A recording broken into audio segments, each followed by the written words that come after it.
just think that cough has been preserved for posterity. I'd like to get rid of it. I've had already 3 years.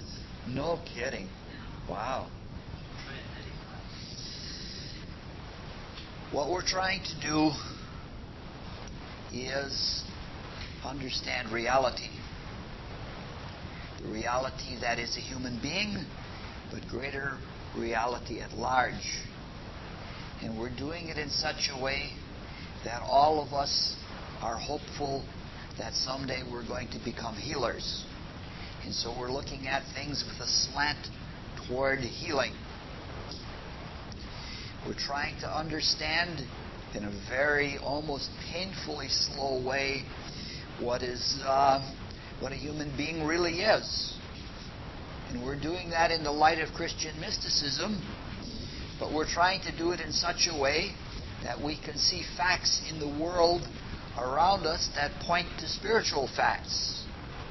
And we're trying to do it in such a way that it is something that we experience. What most of today's talk will be a little bit of review, but it'll be a review not in the way that we said it before, but we're going to bring in other information. If you try to say everything all at one time, you can never do it. You just tire yourself and everybody else out with too much information and not enough life in an experience like a talk. We're following the very careful observations of the great seers of the Rosicrucian order. They're very trained, they're very disciplined, and for centuries have been observing the spiritual worlds. So we're not talking about a parlor psychic, but we're talking about people who have developed real spiritual faculties. Most of them have spent many lifetimes working at it, whereas a lot of us are probably Johnny-come-latelys and we're not very well developed. Like all great spiritual beings, they have developed it by working in harmony with what's going on. If you try to fight the world, or if you try to fight reality, you never get very far. But if you serve within what is going on, that is when your progress accelerates. Everything that they've done as much as possible without glorifying themselves. They try to make themselves psychologically invisible. And everything that is offered by the Rosicrucian order and the Rosicrucian fellowship is free. That's a good way that you can tell whether a spiritual path is valid or if an individual is valid. If there's a charge, or if somebody glorifies themselves, or if someone interacting with a so-called teacher or school or something like that has to give up freedom, it's probably a bogus path. There are bogus paths that are free, but they're personality cults. You can't revalue spiritual things in material terms. It's just an impossibility. You can't charge for a sunset, or you can't charge for a smile from Brad's little baby. It's something that's spiritual, that comes freely from the baby, and you receive it freely. And all things that are spiritual are like that. And if you try to put something like money or vanity in between, all you do is impede. In our first talk, we said we would be studying modern Christian mysticism, and we would be doing that in trying to understand things inwardly, but that the inwardness would be objective. The approach we're taking, and that is taken by the Rosicrucian Fellowship, is try to satisfy the mind at least a little bit, and if the mind is satisfied, a person will open up and they'll drop a little bit of their doubt and their skepticism, and they'll give themselves to their heart. That's when development goes forward. So we're studying modern Christian mysticism, Rosicrucian Christian mysticism.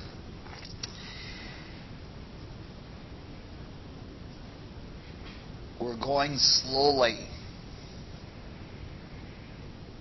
We're trying to get at the work of healing. We're trying to get at reality. We're doing it by philosophy, but we're not getting hung up in philosophy. You can do that, you know. There are people who spend all of their time studying philosophies and getting stuck in terms and things like that and don't get with reality. If you want reading information, everybody knows it's up front. You can get all you need to read. We are exceedingly fortunate to be reborn in a culture that has advanced as far as the point that it has critical thought. We can question things. And in that questioning, we produce a form that is open to an answer. That is a thought form, as we're going to see in a talk later on down the line, is vacuous. And the psychological posture of thinking is questioning. And so when we ask a question, we say, how could that be?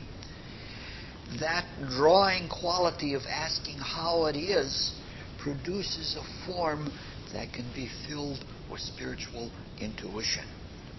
So in undergoing a critical analysis, as long as we are not stonewalling and trying to block the truth, by the very questioning that we're making the form for the truth to come to us. This kind of view is superior to the earlier views. Earlier, we just accepted everything, and that was fine. Things were brought to us. We got what we needed, but it's not the same thing as when you can look at it in many different ways and question and ask why this is or how this works or something like that. It's a much different kind of consciousness to do that. We're in an ongoing destiny. If you like, later on we'll have some talks on cause and consequence, but I'll warn you, if you want those talks, they're very hard. They're very philosophically deep, and they're hard pondering, and I've not run into anything anywhere like them because they are that rudimentary in thought. But we live in a realm of cause and consequence where the lords of destiny, or the angels of destiny, or the gods, whatever you wish to call them, they don't make mistakes the way we as humans make mistakes. So when we find ourselves in a condition where we have inquiry and where we have doubt, that is to some purpose. With that in mind, let's launch back into some more scientific type of mysticism. And again, let's try to work from experience, because experience in a simple way is far superior to erudition. We'll go right back to what we've been working with all along. We've taken this very simple scene, this very simple setting. We're taking a picture of a human sitting on a horse next to a pine tree, which is at the base of a rocky butte.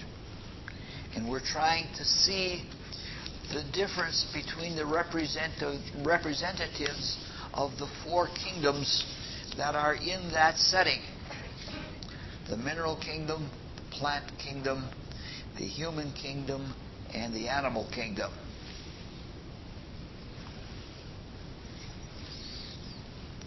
We're calling this little series of talks, What is an Aura? Last time we began by examining the claims of mystic seers that there are 4 states of physical matter that go beyond the solids, liquids, and gases that we normally experience. They are so rare that they are to us more invisible than gas. Who has seen the wind? Neither you nor I, but when the trees are bending down, we know the wind is passing by. I don't know if that's quite exactly the way the poem goes. You probably know it, huh? I don't know it perfectly, but you had a few words wrong. Okay. I'm not an expert at memory. These 4 states are called, in Western mysticism, ethers. And combined, they are called the etheric subdivision of the physical world. Last time we mentioned that they were part of the physical world, but we didn't mention that the scientists have actually proved that. The same experiments that are important for science are important for mystics. There were predictions from Einstein's theory that even light is subject to gravitation, which is exactly what the Rosicrucian cosmoconception said before Einstein propounded his theory. And so early in the 20th century, when there was an eclipse, they tested it out. And it turned out it was true that the claim of the scientists and the claim of the mystics, we had it first, was so. You know how they do that? They know very clearly, they have recorded down to 100,000th of a second of where a star is supposed to be. But normally you see the stars at night. And when you see them at night, they're always in the same place. There is a parallactic orbit depending on where we are in our orbit, but they're always in the same place. So if you want to see whether light is bent, you have to have an object that bends the light. And so the only object that's big enough to bend the light is our sun. But when the sun is out there, excuse me, you can't see the stars. So what they do is they wait until there's a total eclipse. And when there's a total eclipse, they know where a fixed star is supposed to be, but it appears to be just a little bit off. And from that, they can tell the gravitational effect of how the sun, taking the light coming past it from that distant star, gets pulled toward the sun, and it's bent. And by the time the light reaches us, it seems as though the star is in a different place than it really was. It's similar to like when you put a stick in the water, the light waves get bent. My goodness. There should be no reason for that. These 4 states that are called ethers in the etheric subdivision are the topic of our preoccupation this morning. Boy, am I...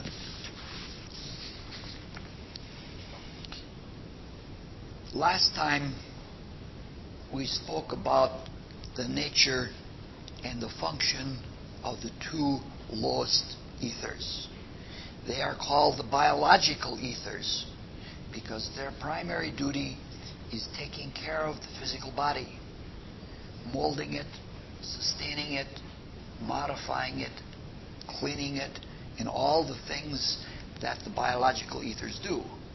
Now, mind you, what we're talking about here is very elementary. One could write volumes and volumes about how the ethers function. We're just sort of zipping through in order to just introduce. These are meant to be introductory talks. In that last talk, we noted that each of the 4 kingdoms utilizes the same chemicals according to the laws of chemistry that are determined by the polar activity of the chemical ether. We noted at that time that the chemical ether is roughly an approximation of what physics calls energy, especially what it calls electromagnetic energy. The only difference being is that when physics deals with the energy, they are dealing with it in some way that it is breaking down, because all of our instruments of measurement measure a breakdown of energy, and that is going into entropy.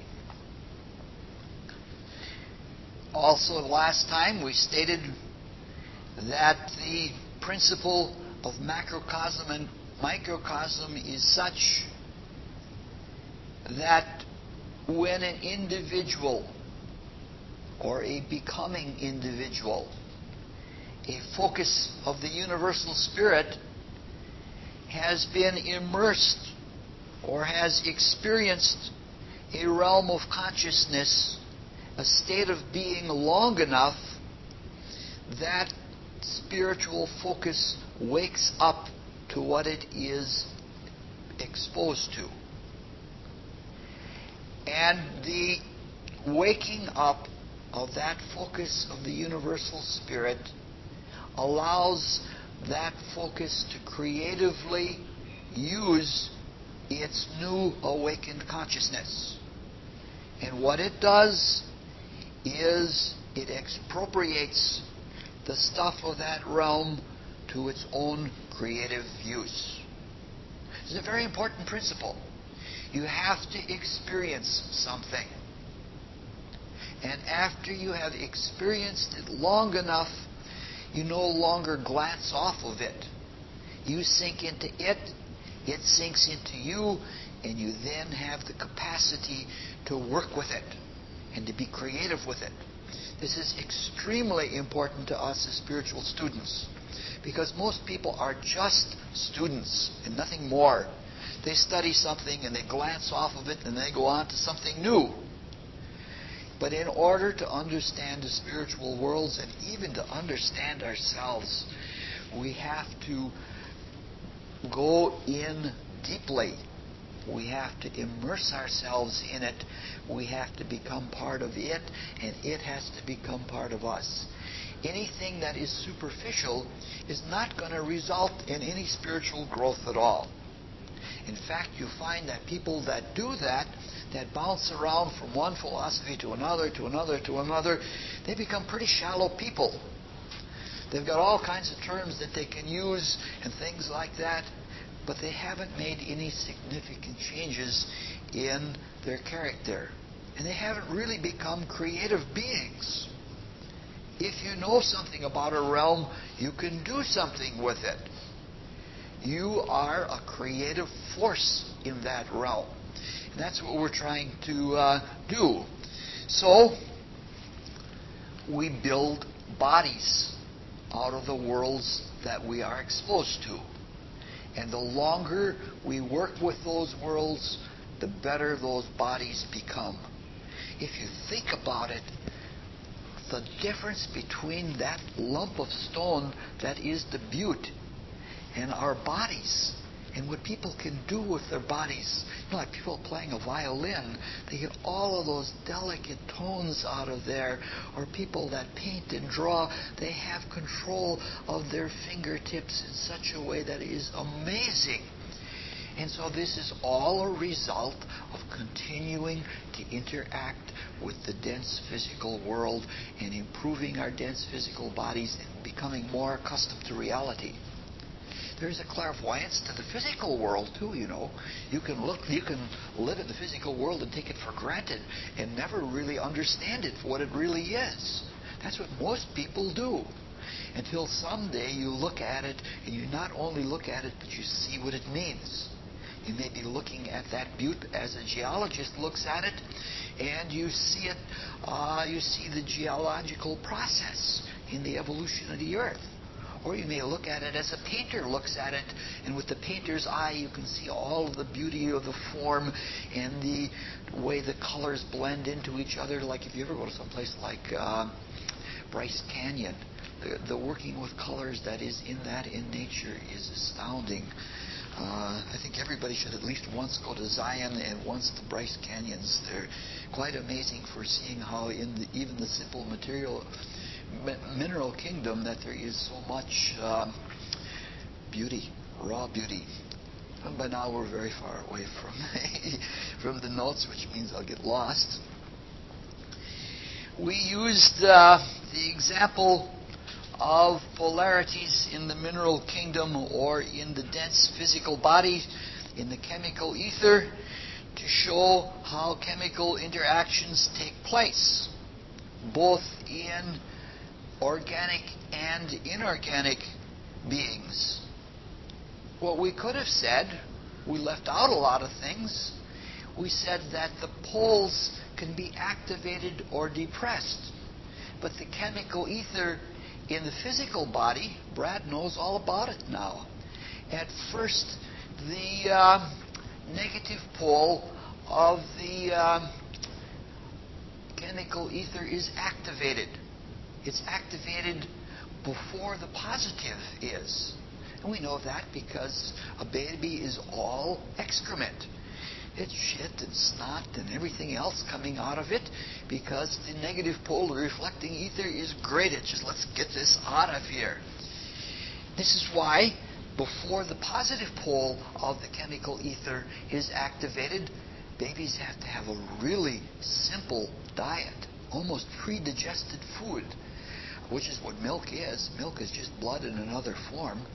The mammary glands take the blood and turn it into a form that it can be taken as aliment by the baby, and that's exactly the way it goes. In fact, if you try to force the positive pole of the reflecting ether to be active before its time or before it awakens on its own, you force the will of the little baby that later on it will be weakened in its will. There are indications that if you force too many new foods on a little child too quickly later on in life, they're much more likely to have, oh my goodness, my memory is terrible. What? Allergies. Allergies, exactly. Whereas... ear infections also. Yes, where the delicate things are, yes. And it is such that the will is impaired so that one is more subject to serious illnesses later in life from having to overcome inoculations. The baby is, as we said in the astrology class the other day, very delicate, very frail. We noted how the living members in our setting, the plant, the animal, and the human, as distinguished from the butte, are different from the non-living members. And we said that was because they lived, that they were able to work with the life ether. They were able to grow, they were able to heal themselves, and the tree can't heal quite as well as a human or a plant does, but the life ether does give that ability to modify and repair. We discussed briefly how the etheric life ether flows from the sun into the atmosphere of the earth, and that really it's taken in through the spleen and in the solar plexus. It is transformed so that it takes a rosy hue that permeates our entire etheric aura. The etheric aura for the lower ethers is very close to the physical body. The chemical ether stays right with the physical body, and the life ether extends a little way out. One doesn't have to be much of a clairvoyant in order to be able to see it. A very good place to see it is in airports, where there is indirect light. You have some kind of a neutral colored wall, If you stand and you're very quiet and open your eyes and you see people as they walk by, as they're silhouetted against the wall in that indirect light, you can see standing about an inch or so around their body, there's a light. And though you're not even clairvoyant, everybody is a little bit clairvoyant. It's sufficient enough that you can see the vitality there. It's not like a seer that can tell you how robust or how strongly vital you are, but you can begin to experience for yourself without having to have become a full clairvoyant.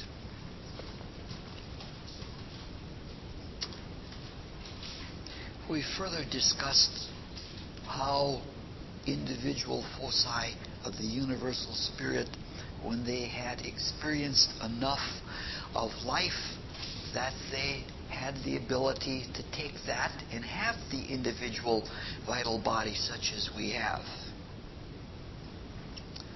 We also discussed how the physical body is suspended in the etheric matrix. You don't build a physical body in the same way that you build a house. You don't put brick upon brick upon brick. It's like there is a field that is there that is going to be the body eventually, and that when we take food and there is cell division, those cells are taken into the matrix of the etheric body. In fact, all of the specialization and all the enzymes and all of the hormones that control the entire building and maturation process of our physical body are things that come from the guidance and the control and the sustaining of the etheric vital body. All right, I think we've gone far enough in review, and now I think we can start moving forward a little bit. Oh yeah, we did finish. When we finished yesterday, we were talking about developing a flux of etheric energy in our own vital bodies. That is, an etheric flux of life ether. We mentioned that if people eat raw milk, she eats raw milk, and fresh processed vegetable juice, one can build up a strong charge. And when one has that charge of life ether, one can function as a healer. You can lend it to other people. You can give them a charge so that they can be uplifted when they're just weakened. As in an illness, one is awfully weak. You have to be careful, because you can weaken yourself and you can devitalize yourself by giving too much of it up, and you can then become subject to illness yourself. And you have to be careful about not just taking away a symptom from somebody so that they don't learn the lesson, but it can be done. Invisible helpers, which are a healing group that of people, almost all of us in this room try to work as invisible helpers when we're asleep at night. They have the ability to manipulating the life ether to actually change the matrix. So that when a person is ill, or sometimes their body malforms, or sometimes we become congested, and sometimes if we could go in there and change the whole matrix, which can be done with the kind of magnetism that is in the life ether, then the physical condition clears up very easily. There's a great danger that some people can steal this energy in a kind of a vampirism, but we don't want to talk about that. Now, as wondrous as the chemical and life ethers are in their manifestation, they're not as spectacular as the two higher ethers, which are called the soul ethers, because it is through them that we have soul experiences, some of which are involved with somatic function, but many of which are not. So let's begin talking about them. The two higher ethers are called the light ether and the reflecting ether. And they are significantly different from the lower ethers in several ways. In the first place, they are freer in their expression and in their association. By freer, it means that they are not attached to the matrix in such a way that they're locked in like cell formation. That is, they can be more fluent. In fact, the light ether goes well out into the aura. It extends beyond, and it can move around. It's not as anchored as the soul ethers. And the soul ethers function by degree, by intensity of degree, rather than in the stability and evenness of the lower ethers. So now let's look at some of those things in a little bit deeper way. All of the members in our setting, the tree, the horse, and the human, are alive, and they have an active inner life. And that active inner life is more than vital metabolism. You can ask a dancer. If you have a dancer, the dancer will function in the life and not in the body. They work very hard at keeping the body fit and able to do things, but when they really want to accomplish something, they feel it in the life, and the body follows after the life. This is what is meant by having a vital life. Now, all of these living members have circulation.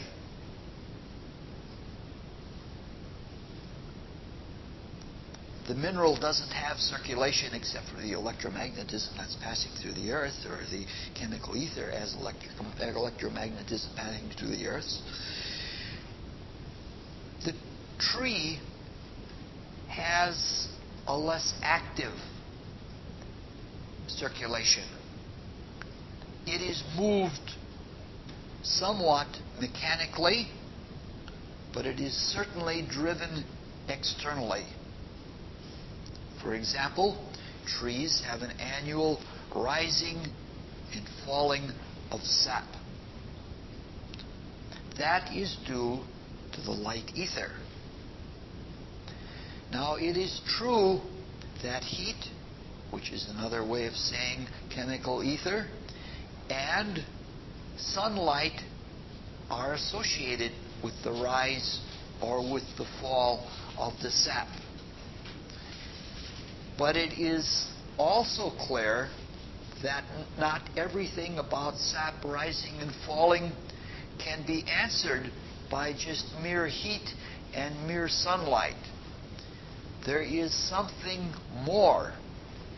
Just in this last year, I subscribed to several science magazines, and in Discovery magazine, there was an article where they're still trying to solve what causes sap to rise in plants, and they have more and more accurate information of what's involved. Capillary action is involved, gravitation is involved, and things like that, but there's still some things that are not answered. And this is where the trained clairvoyant or the trained seer can say that it is due to the sunlight activating the life ether. And the life ether causes the sap to rise or causes it to fall. It is something within that does the charging or that causes the motion. It's not something from without. That's one of our big materialistic illusions that we have to get over if we want to progress spiritually. The world of life is within, and the further within you go, the more subtle things become, and the more subtle they become, the more powerful they are. Kinetic energy is strong, but it's not as strong as invisible steam, and steam is not as strong as etheric force. And etheric force is not as strong as the desire stuff. And you keep going back through the desire world, through the mind, to the spirit, which is almost infinitely subtle, but it's also infinitely powerful. And so when the sap is raised in the tree by the life ether, we think, because we think in material terms, we think it has to be something gross that does it, like a piston or something like that. But life, vital life itself, as subtle as it is, can push it up. Back in the 40s or early 50s, Life magazine had a picture exhibit of 6 inches of asphalt in a parking lot. This photographer watched one day and he saw a crack in the asphalt, and he took a photo, and every few days he would take a photo, and the crack started going in different directions, and suddenly the asphalt was lifting up, and soon it broke open and a mushroom came out. Now, if you've ever taken a mushroom in your hand, you can twist it and you can break it apart. It crumbles easily. But the turgor that comes from that life ether that will not be denied was capable of driving through 6 inches of asphalt and pushing it apart, and that is the way that the light ether works with circulation. It drives things upward and outward.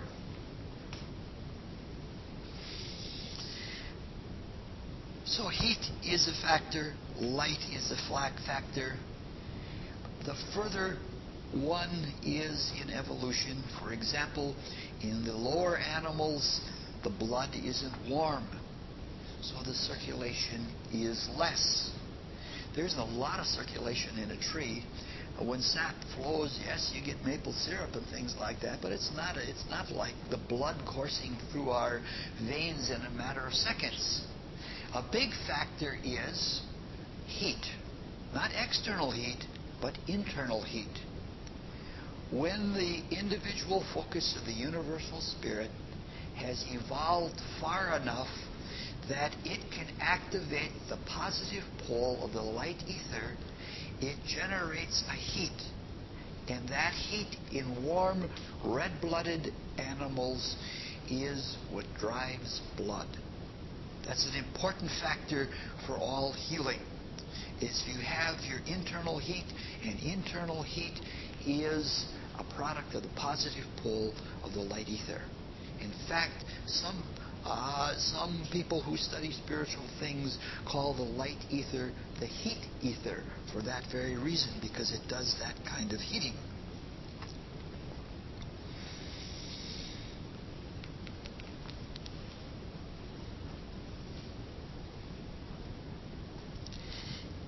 The polarities of each of the ethers in the macrocosmic vital body functions differently. If you remember, in the chemical ether, the positive pole was associated for assimilation, and the negative pole was associated with elimination or with wasting.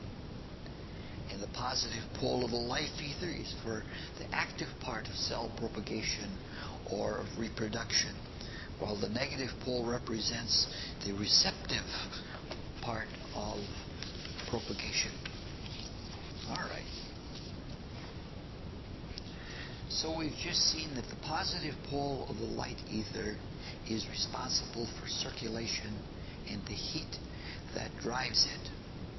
The negative pole of the light ether has a more receptive function. In all living beings in the dense world, the light ether in the negative pole is responsible for coloration. It is active in everything from the greening of chlorophyll to the coloration of the flower, and for all colorations in the higher kingdom. All color is due to it. It's kind of a miracle the way it works. This is, what this view is really simplified, because if you think about it, the stuff through which coloration is accomplished in the physical world comes from the macrocosmic earth.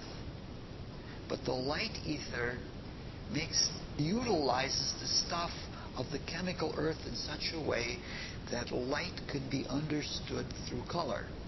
What I'm trying to say is, if you look at these flowers, and there are a lot of beautiful flowers out here, the colors are really just dirt in another form.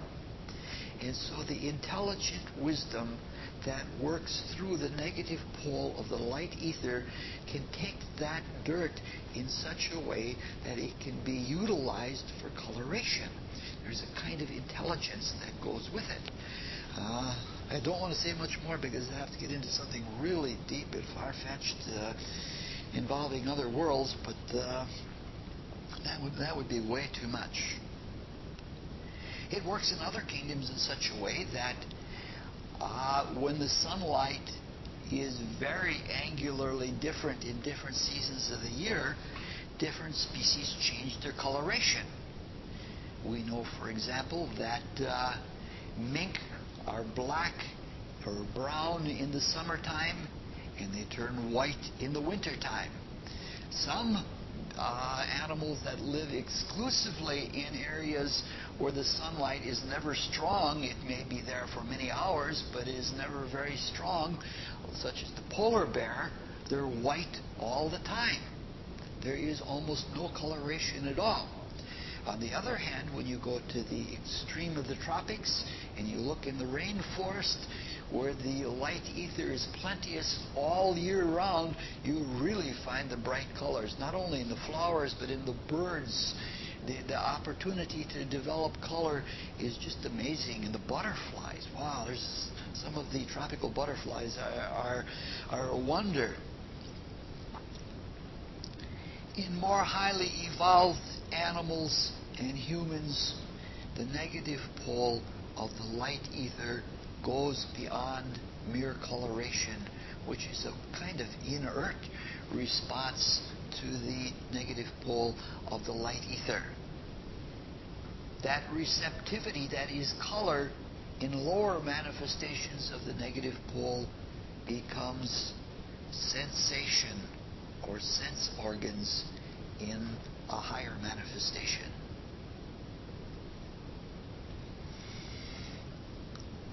To some extent, we live almost exclusively in the light ether. If you think about it, our whole relation to the world is a matter of our senses. Our eyes, for example, it's a really funny thing. We think we're experiencing the external world, but what's happening is light is coming into our eyes. Through the ethers, that light is turned into a neural impulse, and that neural impulse is formed in our brain. And through the light ether, it is carried up through the desire body to the mind and to our spiritual consciousness, so that when we are looking, it seems like it's very direct, like we're looking at someone, but it's a very indirect process. Do we see reality at all? Maybe. With our outer senses, it's suspect. With our outer senses, we have impressions or we have sensations of external reality. It's not like the spiritual senses. When you become very deep in seership, you actually are inside another thing and experiencing it as it experiences itself. That is a direct perception. The reflective perception, like take sound. Sound waves bounce off of the ear, again turned into impulses, carried up through the brain, back into the spirit, and it's very indirect. But to a large extent, we live in the impressions in the light ether. This makes this very crucial to us. The better, who sees better, knows better. Who sees better, experiences better. So it's very important for us to develop the light ether.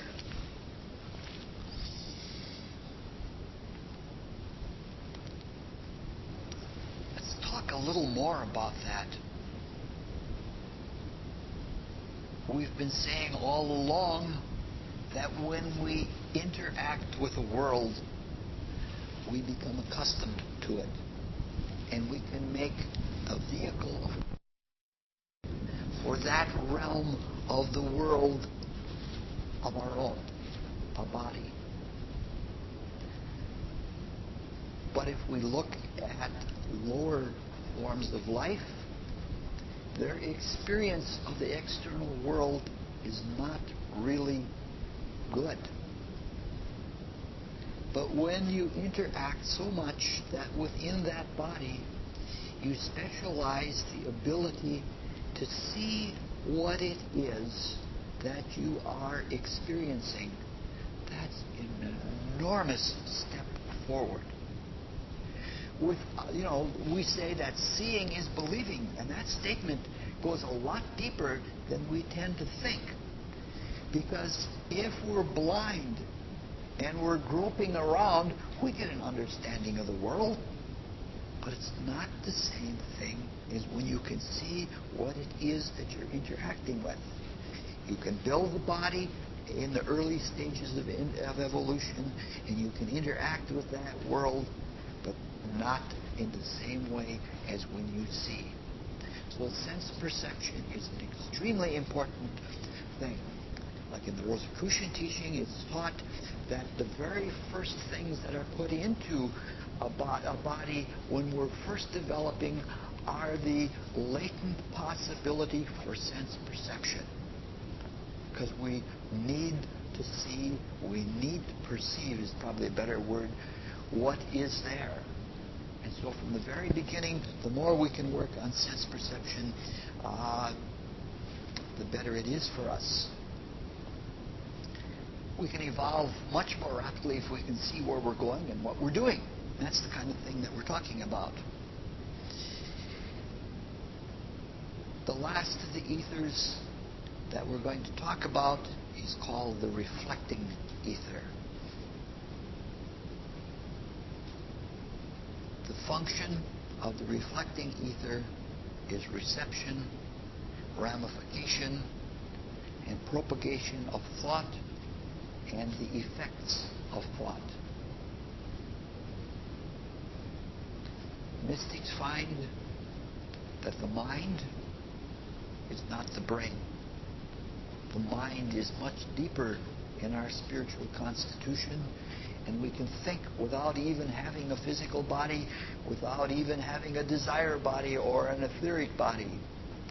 We're capable of dissociating completely from our outer vehicles and living in mind.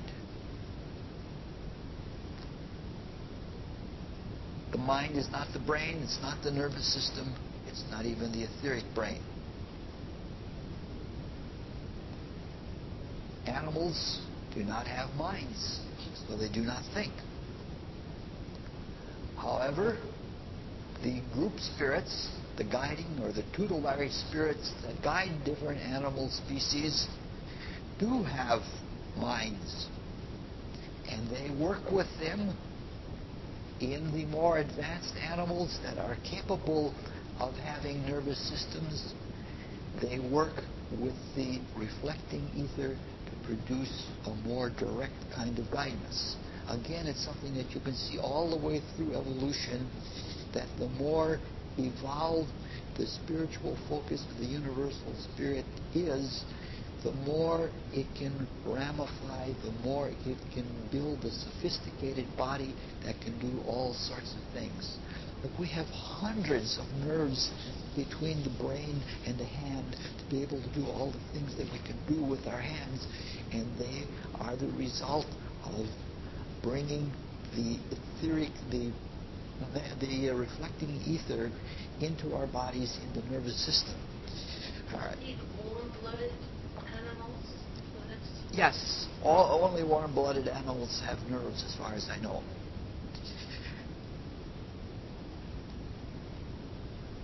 When we were just speaking about the light ether, we said that it worked in plants, even though plants in their vital body didn't have a strong, organized light ether presence.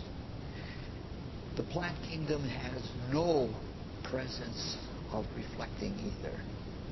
The animal kingdom, especially the higher animal kingdom, does have the presence of reflecting ether. Reflecting ether is also polar. It's the characteristic of all the ethers that they are polarized. Positive pole of the reflecting ether is the receiving, ramifying, and propagating of thought. Let's go into each of those functions.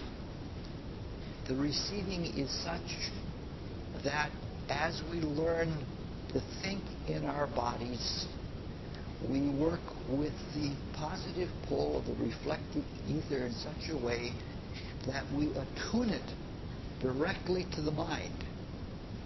A lot of evolution is attunement. You might even say our relationship to any plane of existence is a matter of attunement. In the attunement with the positive pole of reflecting ether to the mind, it's almost such that it's almost like a direct connection. A direct connection through a sympathetic vibration, you might say, that at one octave you have the positive pole of the reflecting ether, at another octave you have the mind. So that the mind in vibrating finds a lower octave in expression in the positive pole of the reflecting ether. That is how the mind receives thought.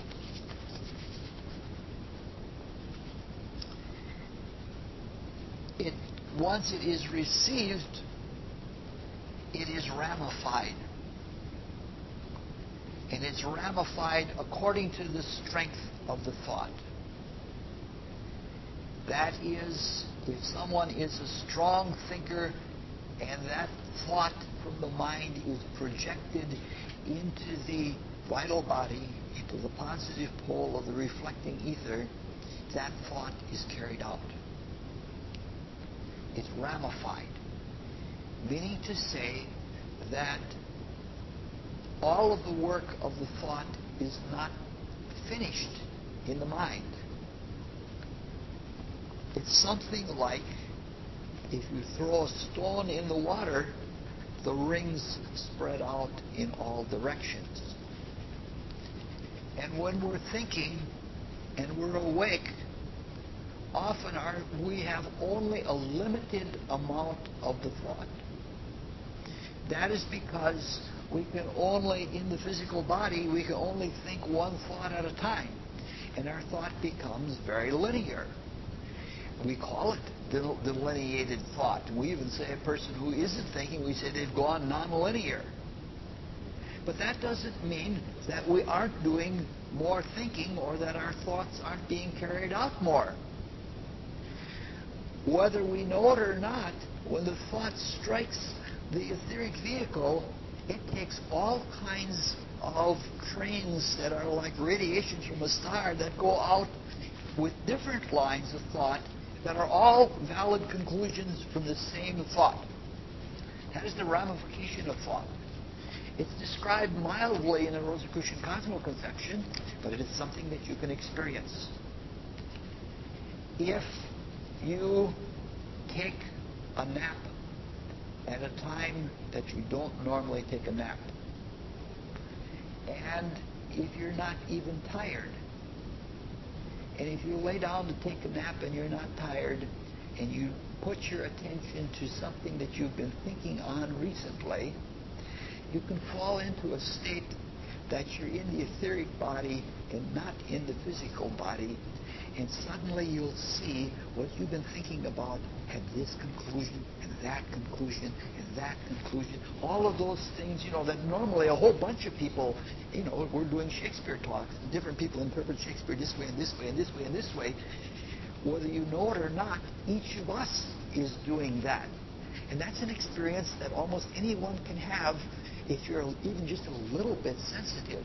You can see that you're doing much more thinking than you ever know, and that thought is being ramified in many ways. And some of those ways that are being ramified, that are not being brought through to full waking consciousness, are more important than the ones that we do bring through to waking consciousness.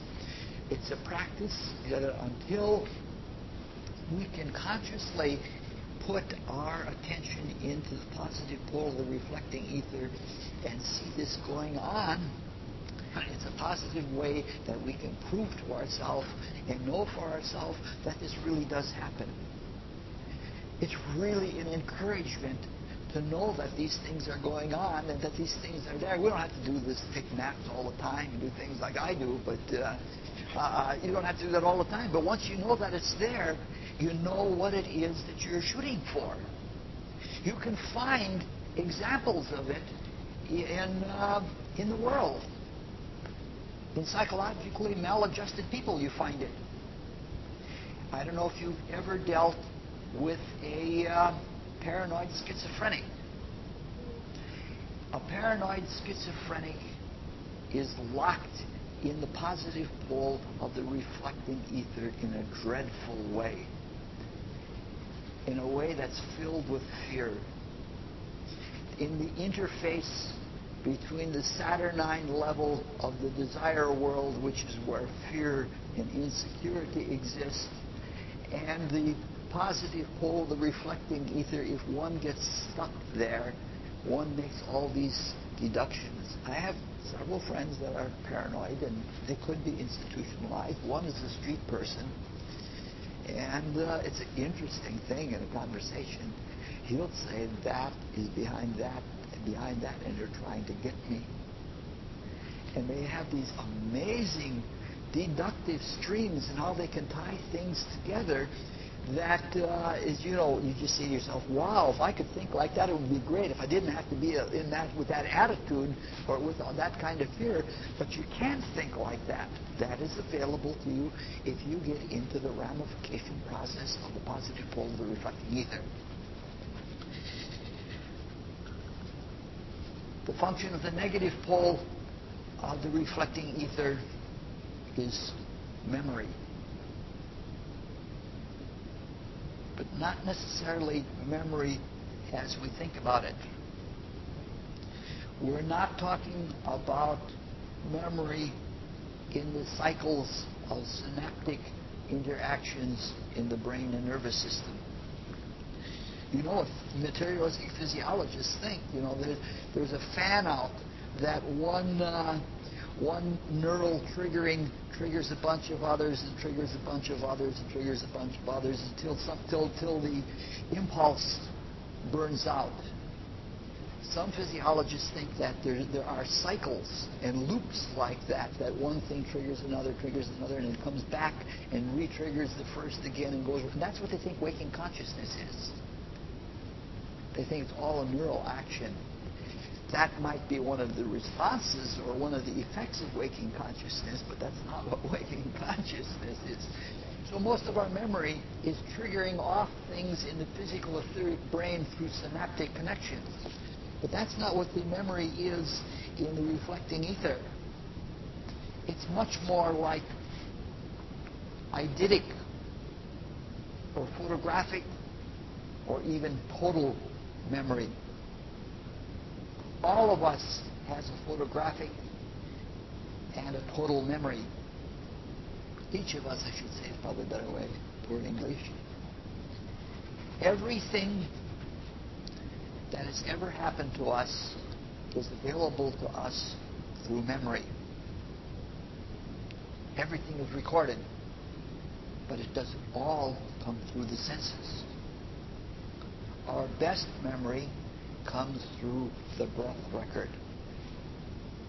Every time we breathe, everything that is in the etheric atmosphere surrounding us goes in with the breath, and it is impressed on the negative pole of each of the atoms of the reflecting ether in our body.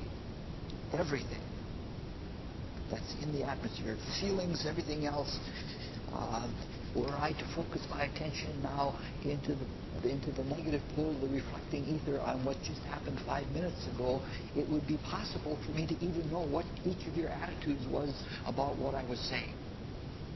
It's that kind of memory. It's very hard to deal with because we're used to what we see and what we hear and those trains of impressions that we just spoke about. All of our senses, because they're specialized, are limited. The reality is not. The reality is much more than our sense perception. There are the things of our sense perception overlap, so that what we hear and what we see are two. Those are just two attributes of the same total reality. So the total reality that comes in with the etheric breath record and that gets impressed on the negative pole of the reflecting ether is more than we know how to access. Because our knowledge of access from our experience here is from that pointed, narrow, limited way. And until we learn to open our consciousness so that we can see the pictures in the negative pole of the reflecting ethers of our atoms, we're not going to get the full amount of information out of them. The spirit does, but the spirit isn't all self-conscious. Our waking self-consciousness is a small island within the total spiritual self-consciousness. The point about this that is really important is that life in our experience here is really precious. It's extremely precious because all of our growth, all of the growth of God depends on experience. And experience is not something that one wants to waste. Nothing of our experience is lost. Nothing of our experience is lost. It's remembered somewhere. It's much too precious to waste. So you can see the beautiful economy of the creation, so that we not only have the ability to bring thoughts in to instigate new actions, but no sooner are those actions initiated, but that they are remembered. So that the whole experience, even the initiation of the thought, is remembered in the negative pole of the reflecting ether. Now, we said that the soul ethers are freer. And the freedom, when it gets to the reflecting ether, is quite high. We again have that quality that you can suppress one pole and not the other. And it happens a lot with the reflecting ether. People who are profound thinkers often put all of their attention into the positive pole of the reflecting ether, and they ignore the negative. And so it's almost proverbial about people who are great thinkers having poor memories, because they're focused on what's that?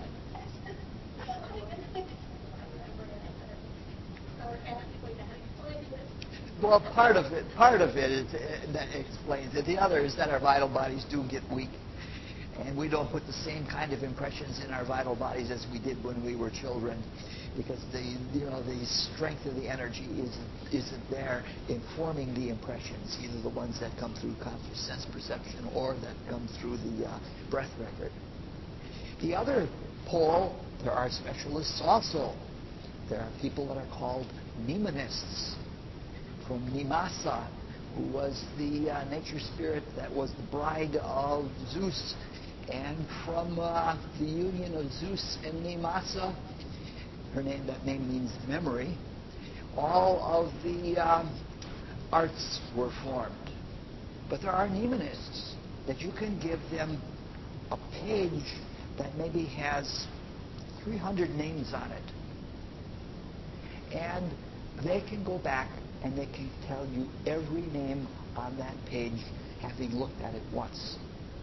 And they do it by going into the negative pole of the reflecting ether, though they don't know that term. Back in the 70s, there was a very interesting book that was an autobiography of a mnemonist. And he described how he did it.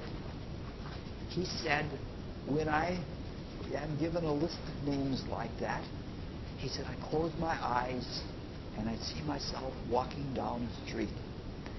And on that street are mailboxes. And every mailbox has the name of the person on it. And that's the mechanism that he used to be in touch with the negative pole of the reflecting ether. He intentionally did not culture thought, because you can lose that ability. At one time, early in our evolution, in a period that is called Lemuria, we were specialists in the negative pole of the reflecting ether and not in the positive pole. So as a result, we could be told given large amounts of information. There are still people in the world to this day yet that they can bury a skin of water in the desert and come back 2 years later and go right to the spot and remember exactly where it is. People used to memorize huge, long, written language has only been around for a few thousand years. But a lot of poetry, a lot of sacred poetry has been around for many thousands of years, and it was all done by memory. But it wasn't done with the synaptic memory like when we try to learn something, you go over it again and again and again. It was done because they could get into the negative pole of the reflecting ether, and it was all available to them. And that is the way a lot of things were kept for posterity, is through the etheric action.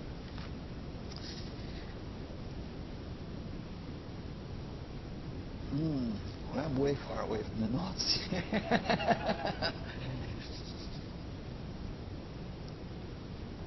There are exercises. They're very difficult exercises. Our retrospection is one of them. And through those exercises, we can learn to let go of too much nervous thinking, and we can learn to be in touch with those pictures. And we learn that usually accidentally. Often it happens when we're doing something trivial that doesn't occupy our full consciousness. If we're doing dishes or something like that. I don't remember what exactly I was doing. At one time I was working along with just busy work, and all at once I saw myself in childhood walking down the rows of a cornfield, and the experience was there more clear than it was in childhood. It was a hot, sticky day, and the pollen was coming off of the corn tassels, and it was itchy. And the corn leaves had the sharp, like you rub a corn leaf, it cuts you, like abrades your skin. And all of that was there, and I appreciated it more many years after it happened than I did in the moment. The funny thing is once you access an area of the reflecting ether in that way, and you're not using the brain-mind memory, you can always go back to it again. People do that. They learn how to do that, and then they live in their past. There's that book that Max Heindel talks about. Oh boy, I can't remember the name of it now. Isn't that ironic? About a man who goes back to his childhood and then eventually to past lives by learning how to get into the etheric memory.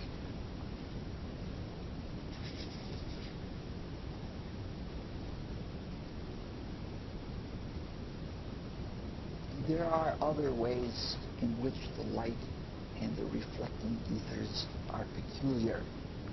And they're very important to spiritual healing, and they're very important to spiritual growth. We've been mentioning that the life ether of the vital body can become charged. We can take an energy charge. I do it with vegetable juice. She does it with raw milk. And you build up the vitality in that way. But there's a limit to that. Each of us, according to our past evolutionary experience, when we build our vital bodies and come back to birth, we build them according to that experience. And there's only so much of a charge that you can take in the life ether. After that, you can't get any more. There's a limitation.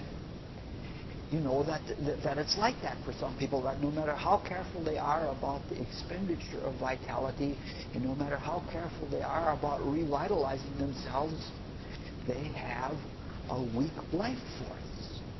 It has to do with the way they have related to the life force in past lives. There's only so much that's available to you. However, when it comes to the soul ethers, to the light and the reflecting ethers, there is no limit. There is no limit to how much soul material you can have in your vital body. That's important. It's extremely important because, as we've just said, our consciousness, whether in the physical body or out of the physical body, depends on how much we have of the soul ethers. If we don't have the soul power in our etheric body, we cannot be conscious. Our minds are extremely powerful. Our desire bodies are very powerful. The spirit is almost infinitely powerful. But our consciousness here depends, of any of those realms, depends on how much we have of the soul ethers. A rich soul body is absolutely essential for awakening and utilizing higher consciousness. Without having a lot of light ether in our vital body, there's nothing for intuition to strike on. Without having a rich amount of reflecting ether in our soul bodies, there's nothing for thought to strike on and to be ramified. It is an unavoidable necessity. Whoever has a rich soul body, especially in the light ether, literally walks in light. You can see that some people, without being clairvoyant, some people are easy to look at, and they carry a light around them. A lot of the people that you're seeing here at Mount Ecclesia have a lot of light. They're really easy to look at. When you have a lot of it, and it's really organized, you are invulnerable to spiritual attack. It becomes the diamond soul body. If you've loved that much and that love has become actions that have developed the etheric vital body, you cannot be attacked.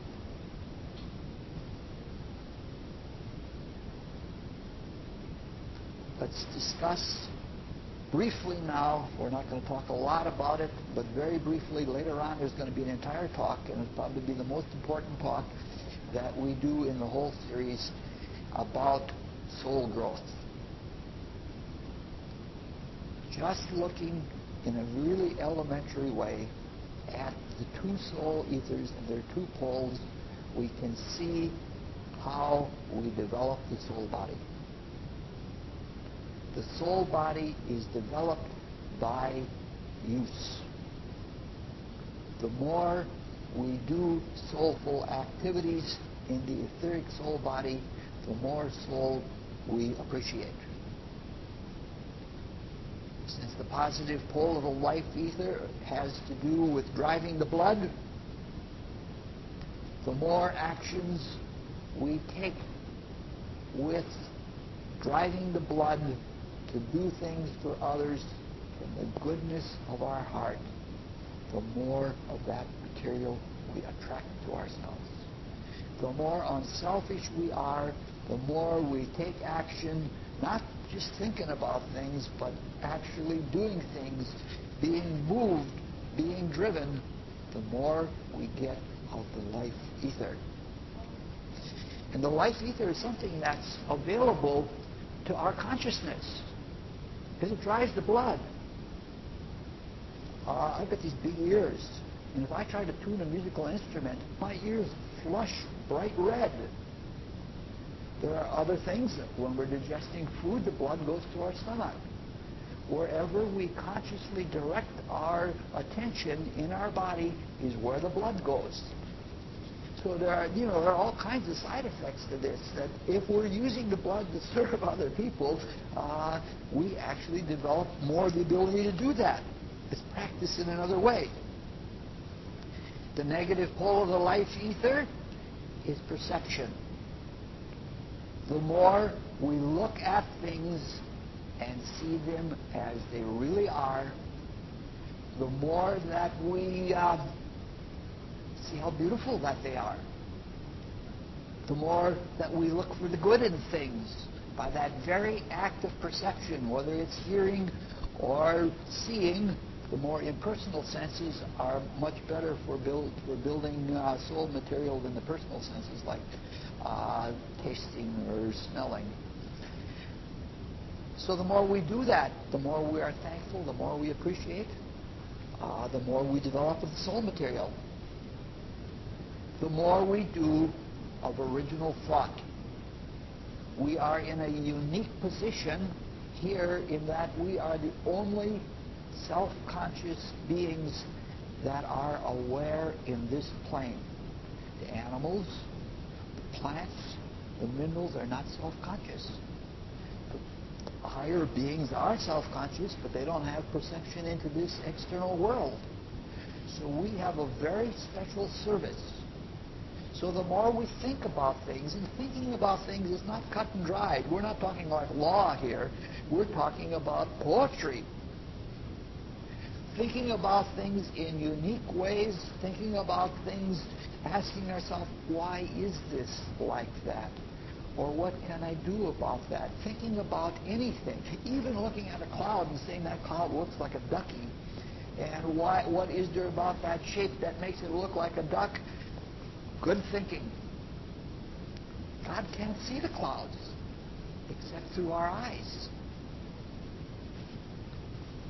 And the more we do of assimilative memory work, that is when we remember things and draw the essence out of it, the more we draw the reflecting ether in the negative pole to ourselves. Now, one of the things about the freedom of the soul ethers is that they can be detached from the biological ethers. Meaning to say, we can leave the biology of our being behind. Again, our desire bodies are wonderful vehicles, but they're still not very well developed. And the same with our mind. The most developed vehicle that we have for leaving our body and going into the spiritual worlds is the soul body in the etheric realms. So if you try to leave your body before you have developed a soul body, it's more dangerous than taking a child out of the womb at 4 months. You have to have something to take your consciousness out of to put it into. You have to have something to put it into when you take it out of your physical body. I'm sorry. My body's tired today. I don't know why it is. Nobody can sell you soul material. The only way you can get soul material is by living your life. And you can't fake it. It's a reality. Only when you experience in such a way that you literally draw to yourself the ability to see, or draw to yourself the ability to remember things, Only in those ways can you do it. In spiritual things, our life is all we have. In the Rosicrucian philosophy, we're told again and again to live the life. And the living the life is not something that is a theological thing. It is an experiential thing. We have to do what is necessary to relate to reality so that we can expropriate more of reality to ourselves. In another sense, really, every time we build the soul body, we're drawing more of the ethers into our physical earth. The second coming, when the earth is going to be dissolved and we're going to live in the New Jerusalem, which is another name for the etheric body of the earth, that can't come about unless we as self-conscious agents bring in more of the ethers.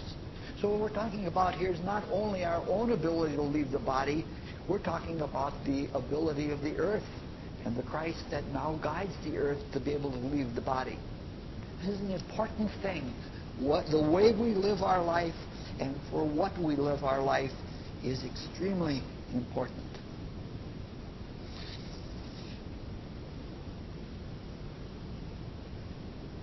It's very desirable to function in the inner planes. The Rosicrucian Fellowship and the Rosicrucian Order have a core of invisible helpers. That if we dedicate ourselves to this work and dedicate ourselves to lives of service, we get to help others on the other side.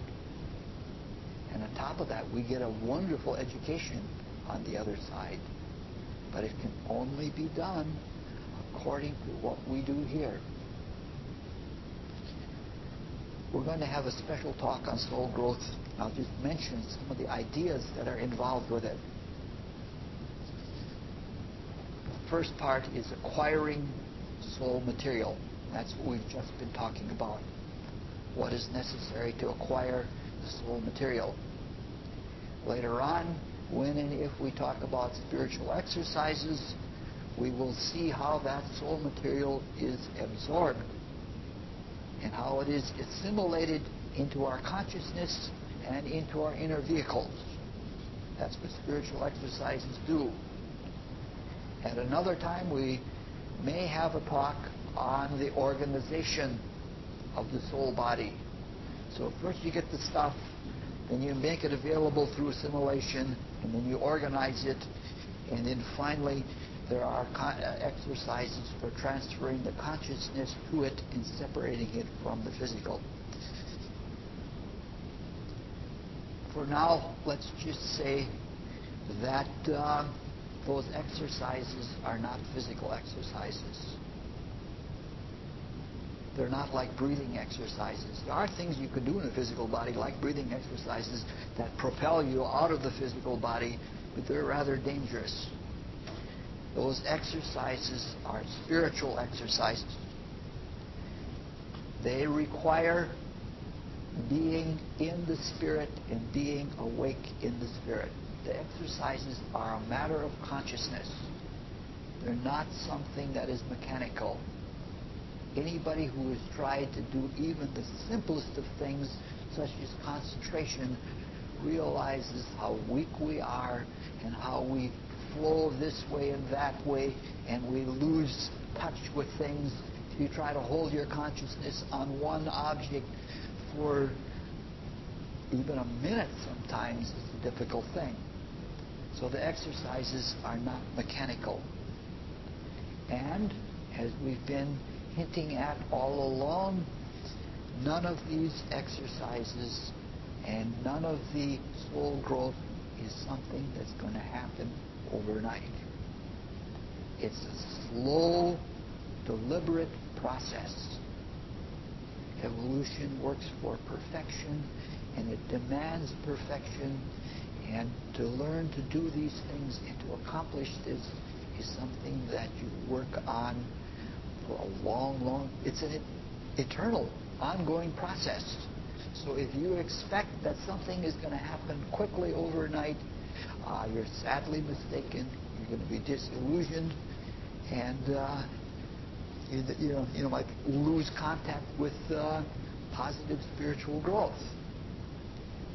There is a joy that when you intuitively know that what you're doing is right, when you have enough little experiences that you can see that these things are true, then you can start living it.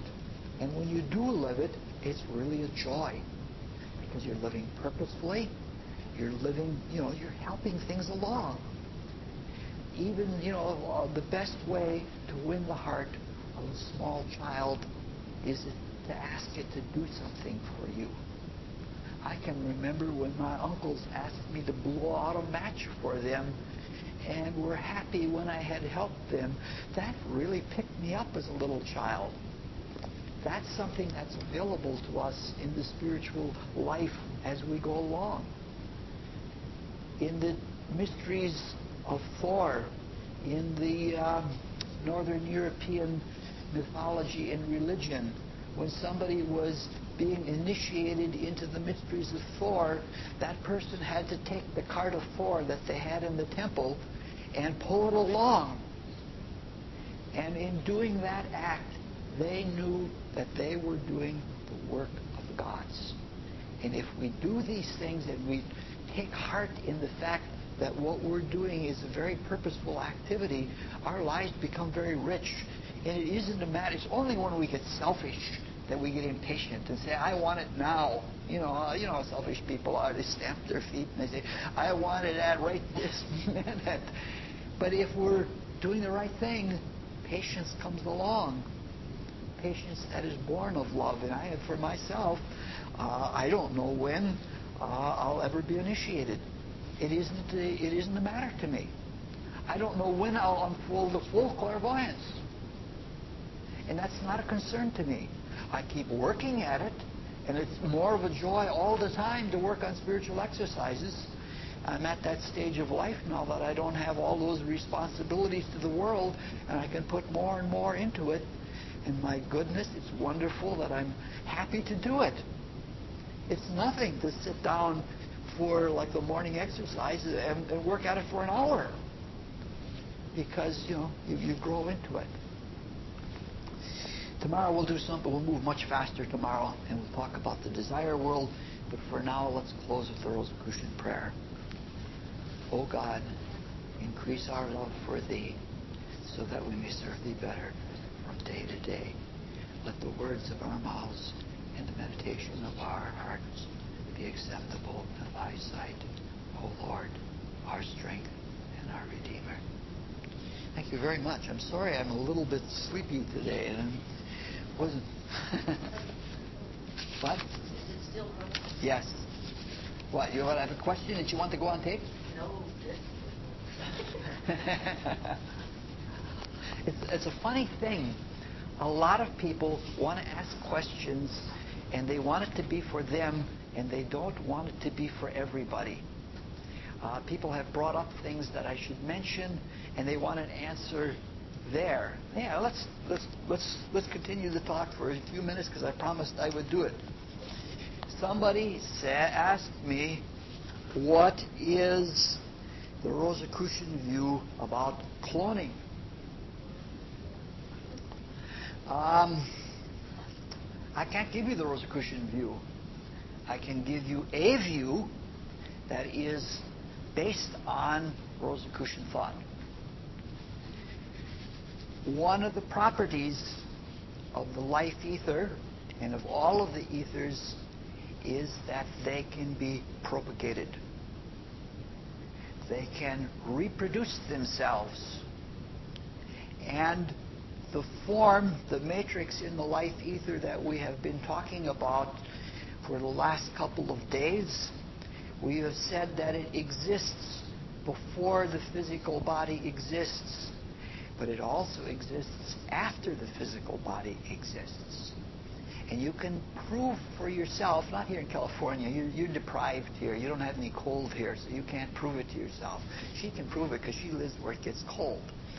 But if you take a room and keep only one plant in that room, and then take the storm windows off, and allow there to be moisture in the room. What happens is that frost flowers form on the window. And if you examine carefully, and people have made experiments of this, you'll see that the form of the frost flowers on the window is the same as the form of the leaves of the plant that are in the room. That's why you want only one plant, because if you have a whole bunch in there, it'll be hard to pick them out under the jumble. And that is a direct evidence in the physical world that the forces working through the ethers can be brought into the water. There's a very strong affinity, especially between life ether and water. Everything that lives in the vital sense must have water. And that affinity is such that the two work together. And so when the water is vaporized, it doesn't do anything to the life ether, because the life ether can be carried right within the water vapor, and then it freezes on the window. So this means then that the plant is still alive, but its etheric matrix has been replicated. If you know, no kidding. It's not going to go on the final tape. But if you know how to do it, you can propagate a plant just by taking a cutting and rooting it. You've all done that with flowers in the garden. You put it in the water and it grows roots, and you put the roots in the ground and you've got a new plant. That is a form of cloning. Anything that has a vital body that has life ether in it can be cloned. However, the more that there is of the light ether, and especially of the reflecting ether in that vital body, the more complicated it is. And since the light ether and the reflecting ether are more free, they aren't always as much connected with the light ether. And for this reason, cloning is not always successful, because it gets quite complicated. And the higher you go up in the evolutionary chain, the more difficult it is to clone.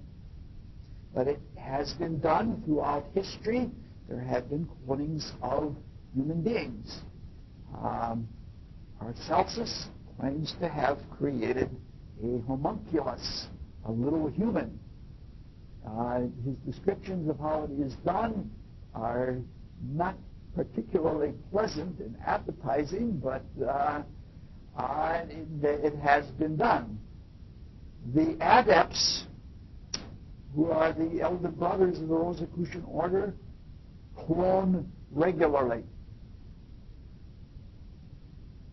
One is, in the Rosicrucian teaching, we're taught the principle of generative purity.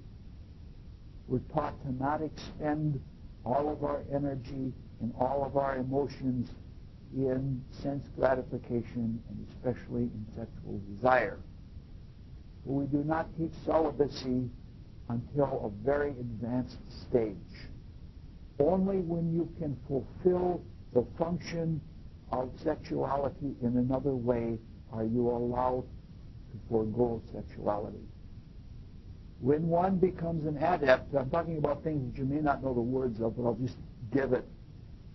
When one becomes a greater initiate, that means they've gone through all of the mysteries that have to do with the human condition, and they're going through post-human conditions that are analogous to angelic conditions or archangelic conditions, but on a different level for humans.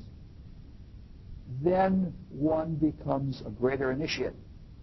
And a greater initiate has the ability of the word of power. Christ alludes to it in the Bible when he speaks of John the Baptist.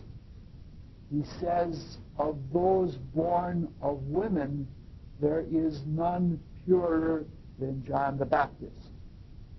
When he says of those born of women, he's meaning to say that there is another way to be born. And that other way of being born is to be word-born. That the creative nucleus in the human being is split. It used to be unified in the early days of Lemuria before we opened up. Before that, we were together, much like this in posture. Our hands covered our feet, our genitals and our voice box formed a common nucleus. At that time, we had magical creative power. In the book of Genesis, it talks about Adam and Eve naming the animals.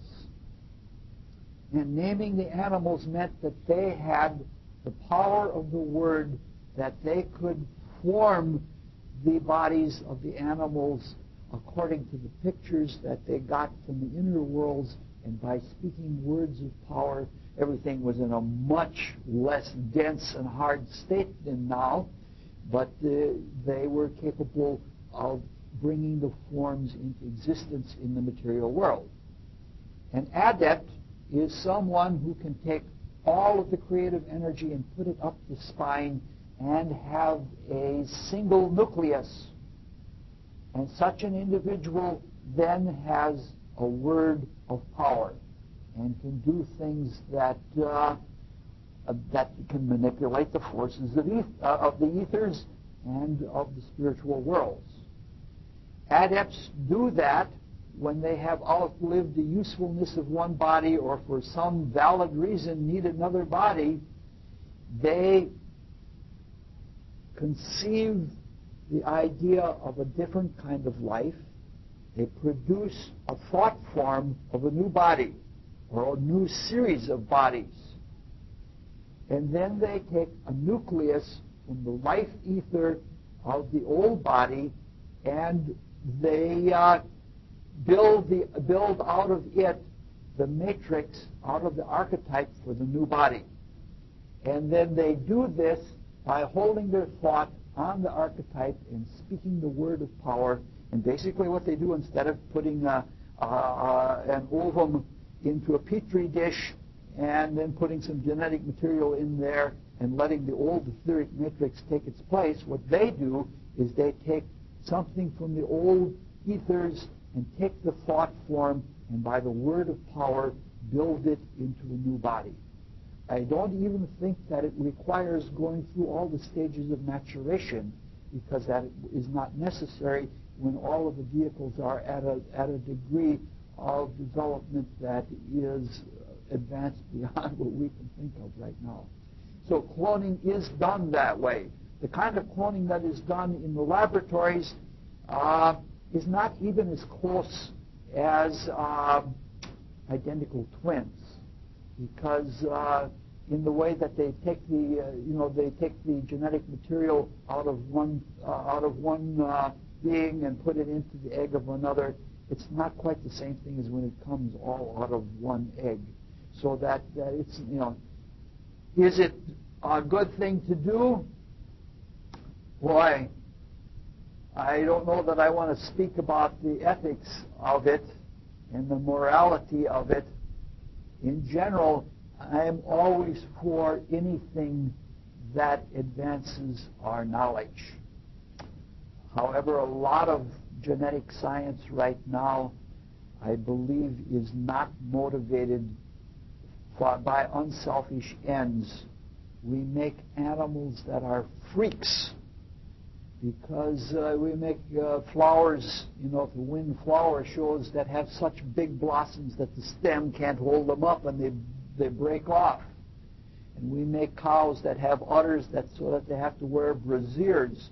And then the cow becomes sway back because the weight of the brassieres pulls the spine down. And we've made some awfully ugly animals out of our selfishness. And I don't think that we should stop the progress of human investigation, and I don't think we should ever thwart curiosity, and we should always be going forward. But I think it would be much better if it were balanced with much more moral and ethical development in us, so that we are serving God and that we're not just selfishly serving ourselves, because it gives us a very small, narrow point of view that does not, does not accomplish what the divine plan intends. So that's, yes.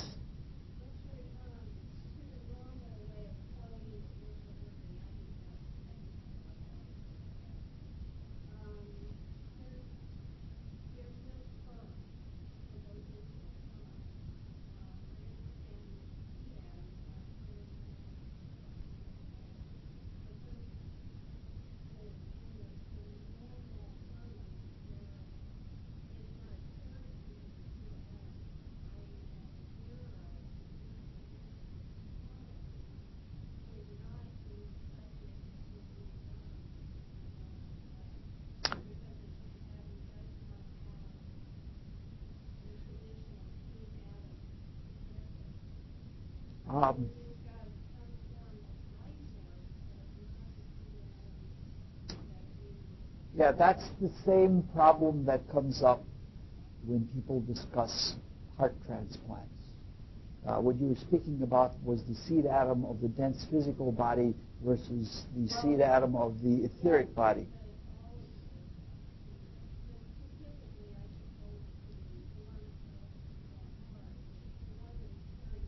Yes. Yes.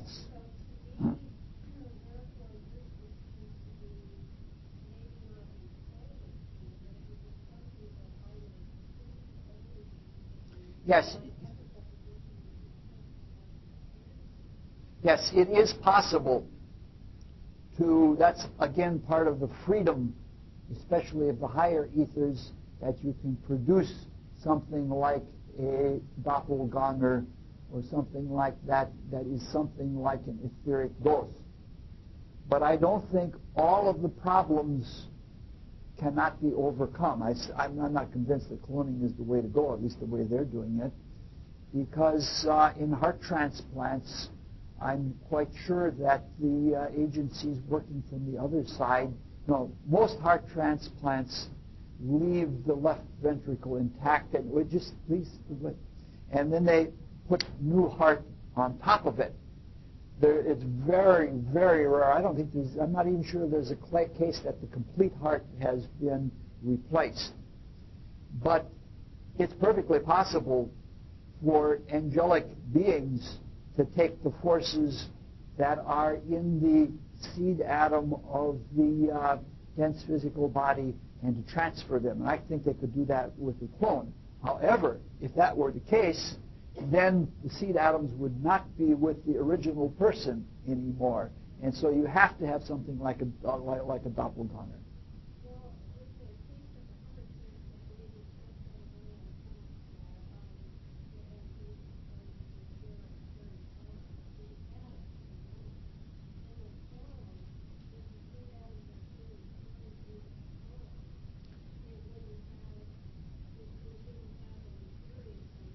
Yeah, but it would still be a matter of ET flown home.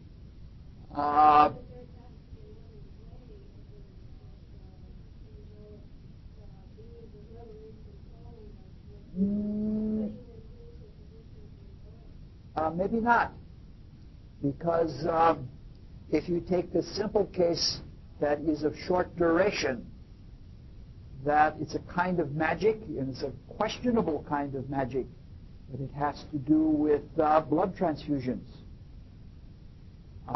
Your etheric body can actually be operating in somebody else's physical etheric body through the blood transfusion. And depending on who has the stronger character, one can influence the other. And if you are a very strong thinker and you have great inward ability and you have given blood to someone else, you can direct their life. This happens also with organ transplants. So even though that person doesn't have your seed atoms, through the inner worlds, through the ethers, you are affecting them with the stuff that's going on in your seed atoms. And that could be happening, that like with a clone. It would. It would have the essence. It would have the essence of everything that was going on in the home, but it wouldn't be the seed atom itself. No, not necessarily. No, no. That would not be. There would not be a spirit having that life. It would be an extension of the person who was the donor. It would be like a doppelganger.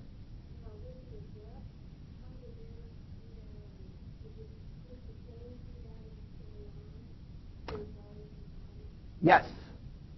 As I understand it, I have never observed it myself, but they build this matrix.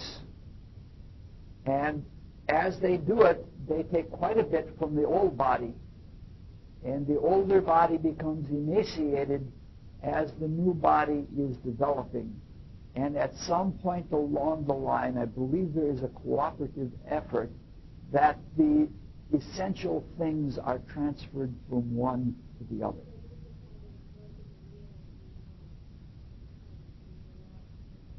Yeah. Yeah. They don't have like, it may be possible, but I don't think like they have a closet full of bodies that they can step in or something like that. And one last thing with the conscious there's been a lot of talk on our family and I wish you would call and explain all this to everybody because there's just a lot of knowing that When I hear Art Bell, I run. Yeah. That's probably right, probably. I was thinking that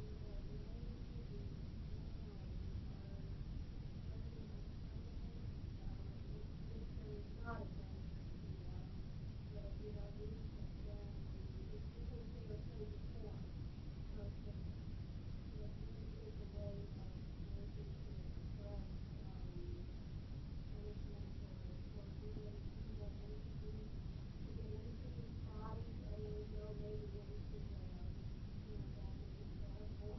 It sounds utterly horrible to me. It sounds like something that I don't think I'd want to deal with at all.